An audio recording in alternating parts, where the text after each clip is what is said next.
we're talking about a little bit more of a touchy topic. And it's one that we don't hear too much because everybody thinks that they're a great MSP.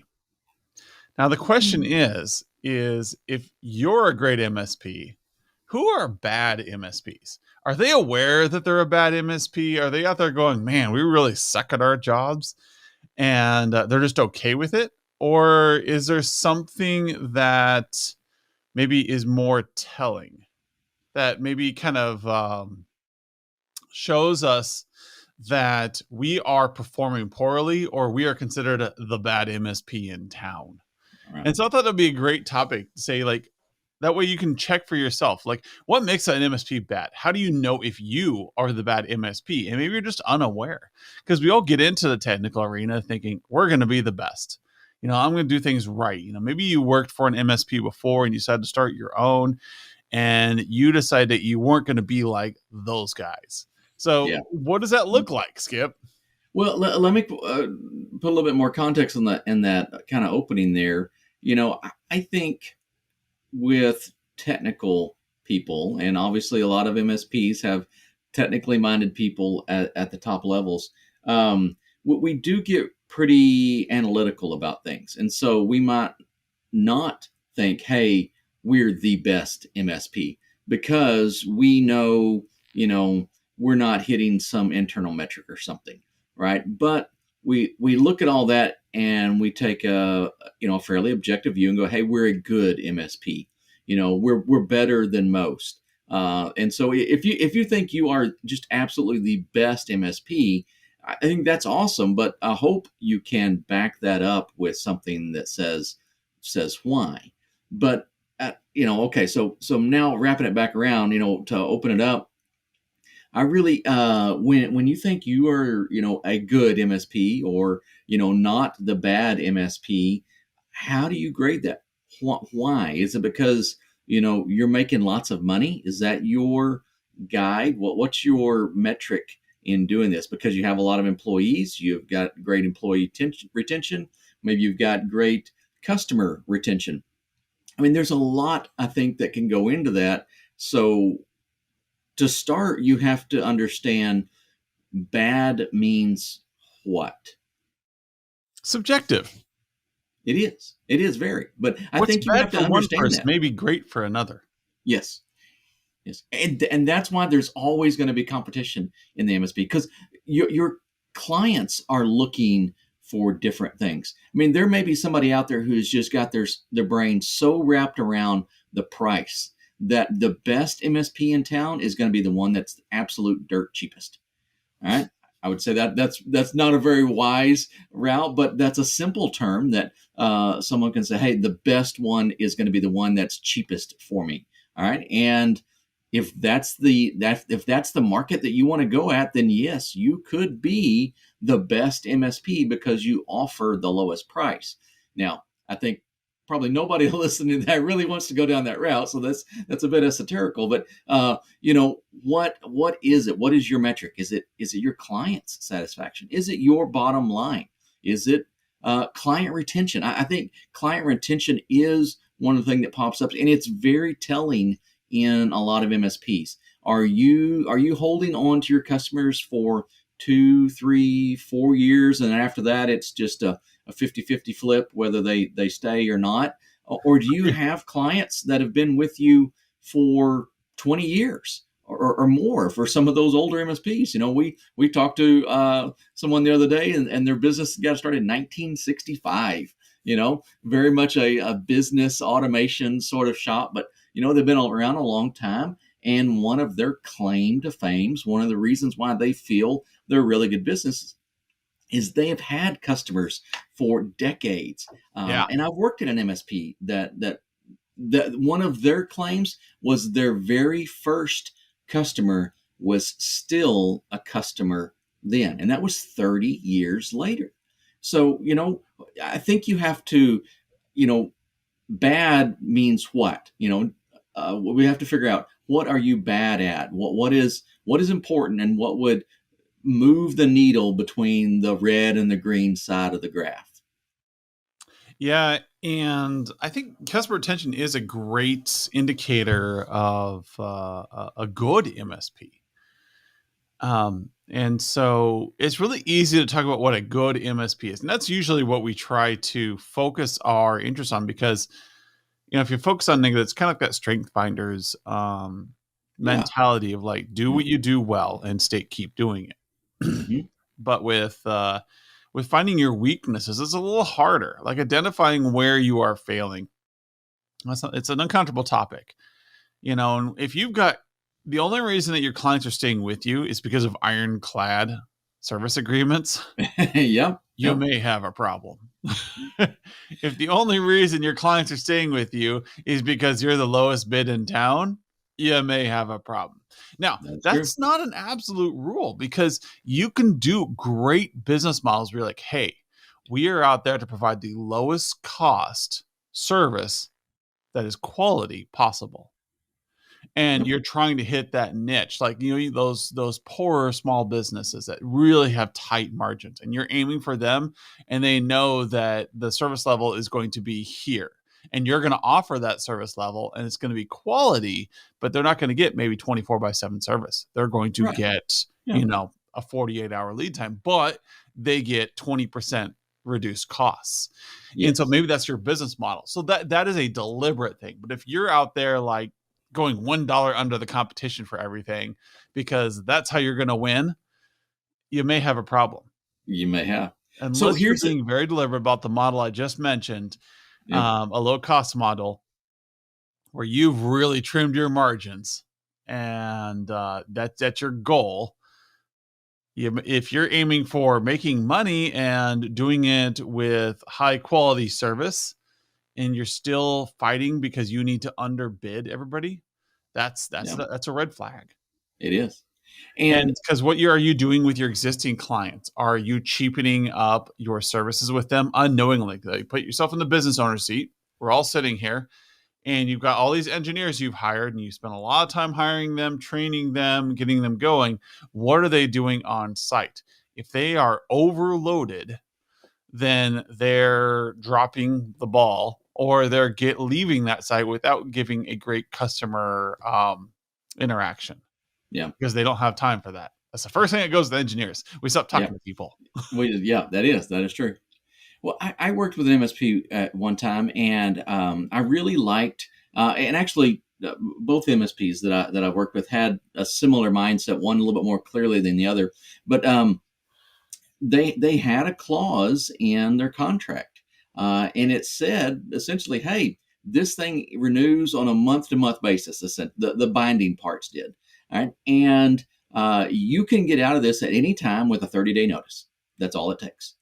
And that was an easy out for any customer. And if you can provide such an easy out for your customers, but they stay with you, then I would say you're not too bad. You've got a draw in there. But let's flip that over. And if you've got a pretty ironclad agreement, it's that 1 year, 2 year, 3 year, whatever the cycle is, and you've got them into a tight contract, and you have to get on the ball, so to speak, or the last 3 months leading up to that renewal date, you're frantic. You're in there. You're trying to do everything you can because you're afraid they're going to cancel and go somewhere else. Then that might be a really good indicator that you aren't really taking care of your clients. If they're only doing business when they're only paying you every month because they're under a contract, yeah, that's probably not the best place you want to be.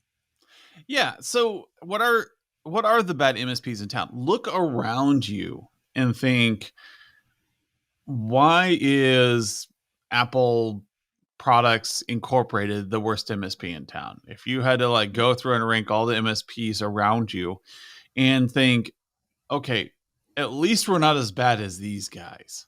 Yep. What is it they're doing wrong? Okay, does somebody have that opinion about you?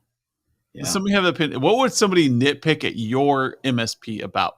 Would they say, well, we have George and he's really not very personable, and he's always getting into arguments with customers, and we constantly have to put out those fires, but he's a really good engineer.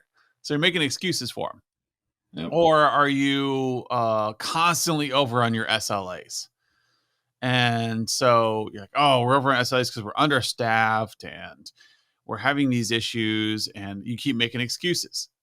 And so my point I'd like to make is, how many excuses are you making a day for your Mm. poor performance?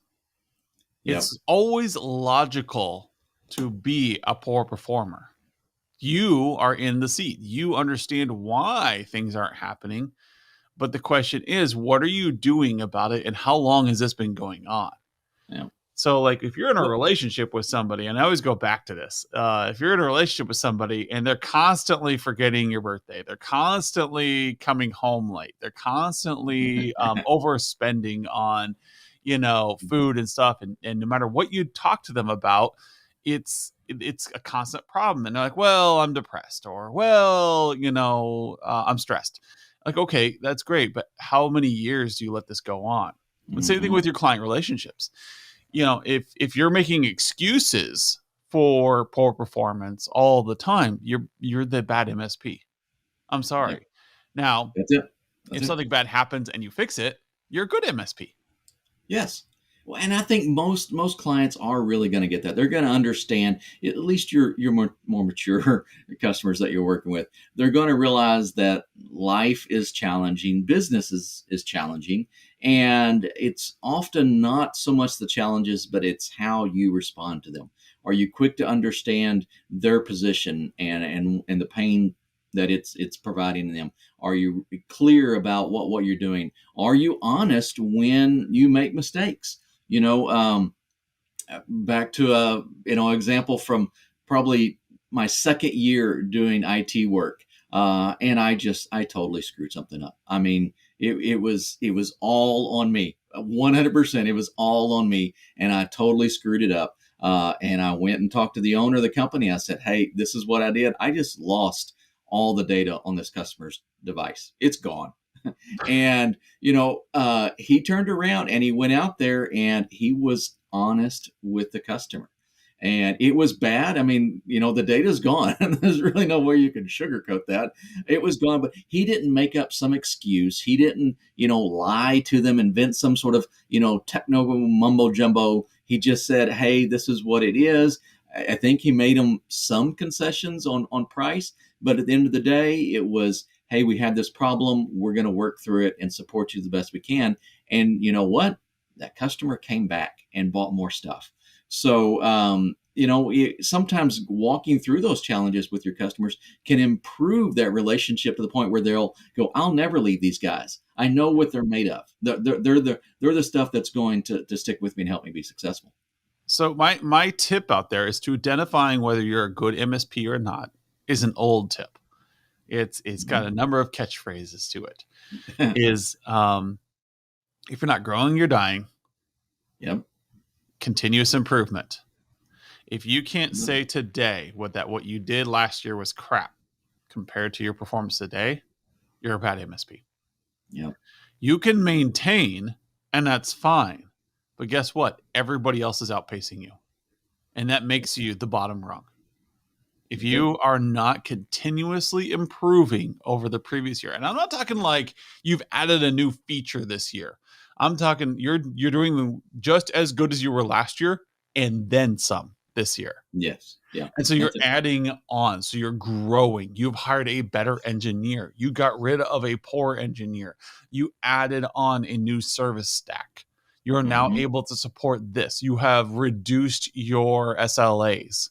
You have increased the amount of customer interaction you have. And that continuous improvement. So don't let something else drop off so that you can change something. That's just change. That's maintaining. That's staying at the same level. But you should be questioning yourself, man, we should be charging more because we're doing more than we did when we started the contract. And then when you do a contract renewal, you charge more because you say, hey, now we offer X, Y, and Z. And if the customer isn't on board with that, they're not on board. They got to grow with you. Well, that And brings up it's more another complicated question. than that. So a bunch of you out there Yep. shaking your heads and smiling as you're listening to this, but continuous improvement is the cornerstone of what makes you a good MSP. Yep. Bad MSPs do the same thing every day, year in, year out, and don't change. They're Yep. the ones still operating on technology and theory from 10 years ago and not looking at the current state of the world and thinking, are we different than we were in 2010? Yep. But that brings up another great question. Do you know if you're operating better today than you were last year or 3 years ago even? Do you have an array of metrics that you can look at in your organization and say, we made a 20% improvement in this area of our business? And if you can't turn around and look at yourself in some sort of analytical fashion and go, we're better, we're worse, we did this, we learned from this process or not. If you're just, really responding to the tickets as they pop up in your queue or just answering the phone when it rings and just playing it by ear, then yeah, you're a bad MSP. Yeah. And it doesn't feel like you're a bad person. It's kind No, of an ignorance thing. you're solving problems. I've worked for a number of great employees or employers, and I've worked for some bad employers. And when it comes to identifying a bad employer, it comes down to a level of ignorance or pride, where either the top level management just doesn't know what's going on at mid level, and that's usually where things break down. Is those mid level managers just they tend to mean well, but they're failing. And so Hmm. identifying where you're failing inside your organization and continuously improving. Somewhere in your organization, you have some weak spots that you need to work on. Yeah, absolutely. Or you need to take your strengths and let them overpower the weaknesses. Yeah, we know that we're a little behind on our SLAs. Mhm. And that happens because we are spending more time with the customers and getting to know Yeah, them and making sure we're putting yeah, polish. And that's a sacrifice we're willing to make. yeah, Is that, hey, you know what? It may take an extra half hour on that ticket, or it may take an extra like 30 minutes on that ticket to an hour on that ticket. And that's okay because we're putting the polish on it. We're making sure we're yeah, sending that out that extra email. And you accept that weakness that your SLAs just aren't where you want them to be.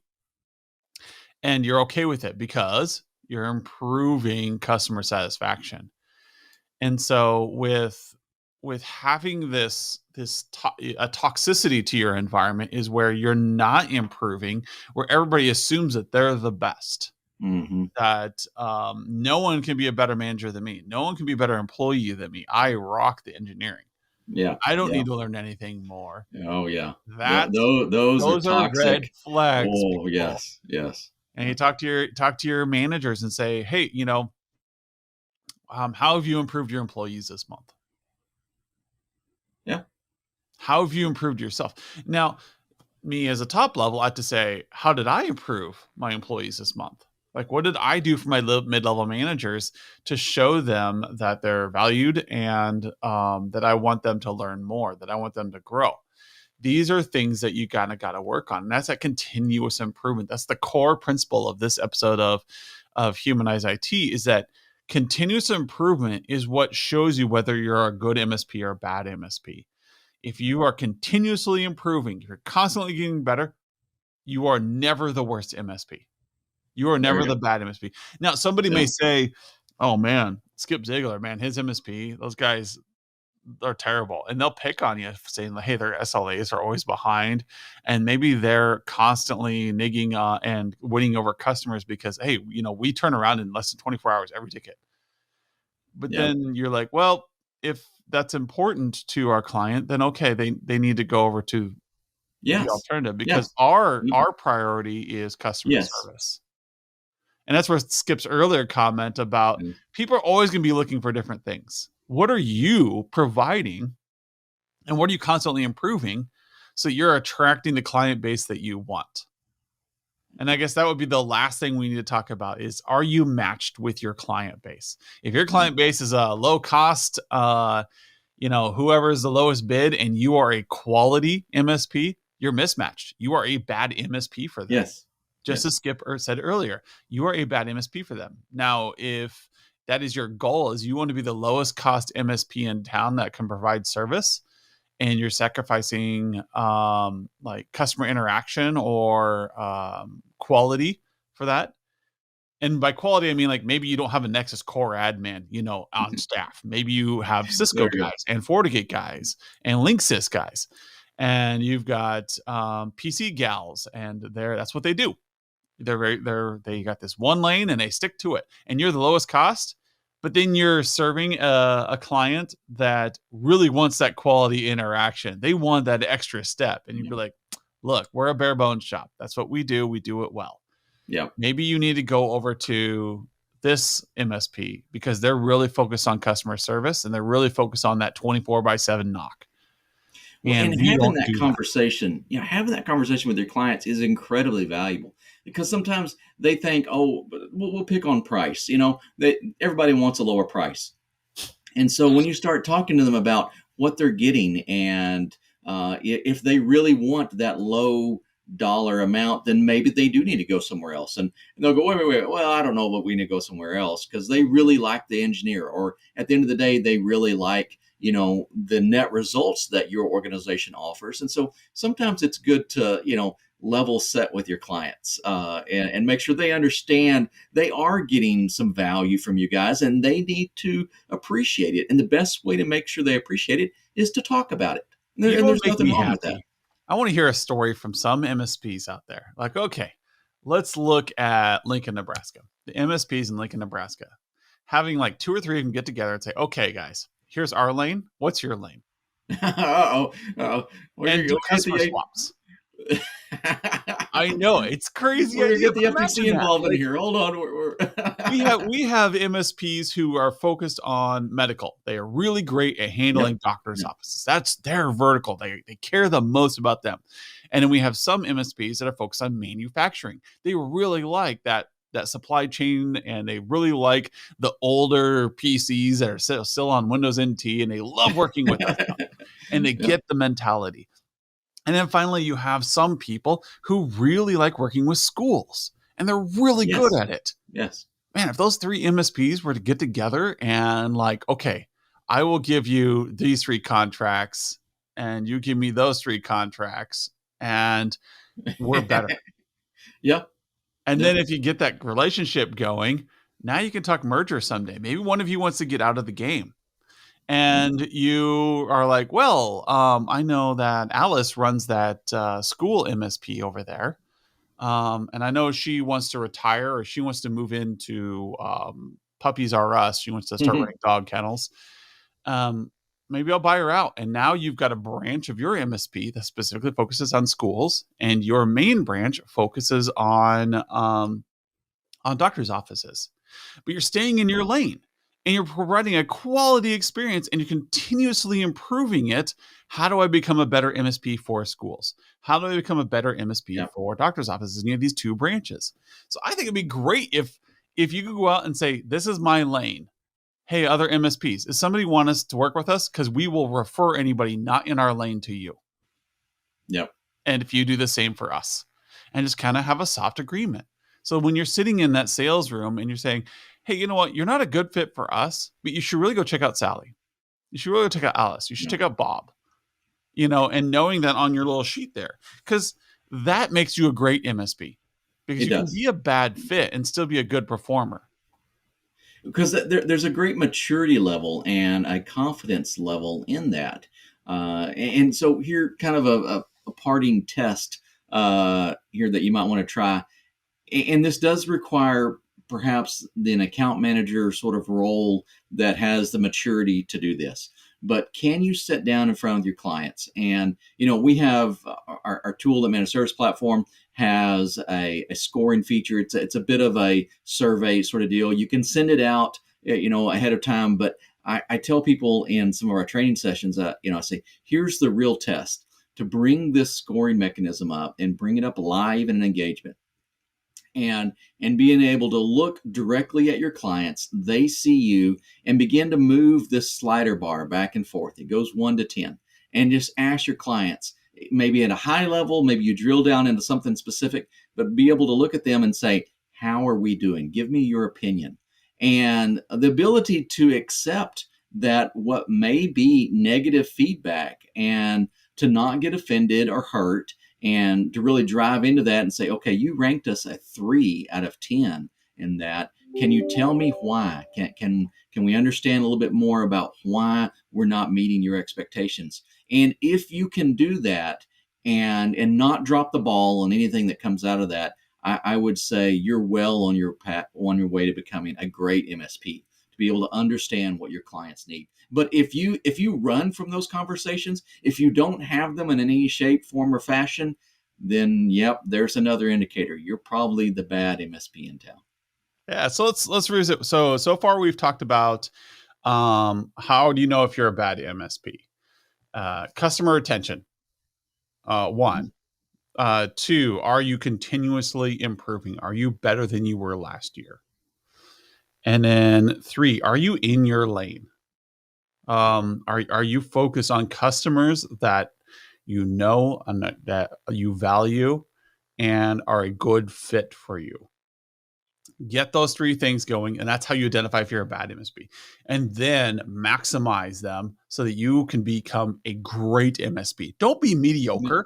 Mediocre is bad in my opinion. Yeah. Don't be the center of the lane. Be the best. And focus on that mentality where you say, am I the best MSP in town? Yes, I am the best educational service MSP in town. I am the best medical office MSP in town. Be able to say that. I saw a speaker just a couple weeks ago say that. Like, if you want to be a successful business person, be the best in the world at one thing. And if you can say Yeah. that, you're going to do well. Yeah. All right. Thanks for I like coming that. on, Skip. We've got a great series of podcasts coming up. I've Mm. started planning out this next quarter. I know we're already into May, I think, as Awesome. of this That one. sounds good. I don't All know. right. When is this one coming out? This one's coming out in May 2nd, I believe this is due. All right. So It we're feels way good to be ahead, ahead, people. ahead of the curve. Yeah. Maybe I have a know. little It break feels in so the good. summer. I can go on vacation. But speaking of which, one of our podcasts coming up is going to be the importance of vacations. Why are you in tech? And then talking MSP culture. These are upcoming podcasts for the month of May, and I look forward to everybody tuning in and learning about how to find more balance in your culture. Is kind of the series for May. So let's Awesome. get tuned in on this, and we'll see you then. See you later.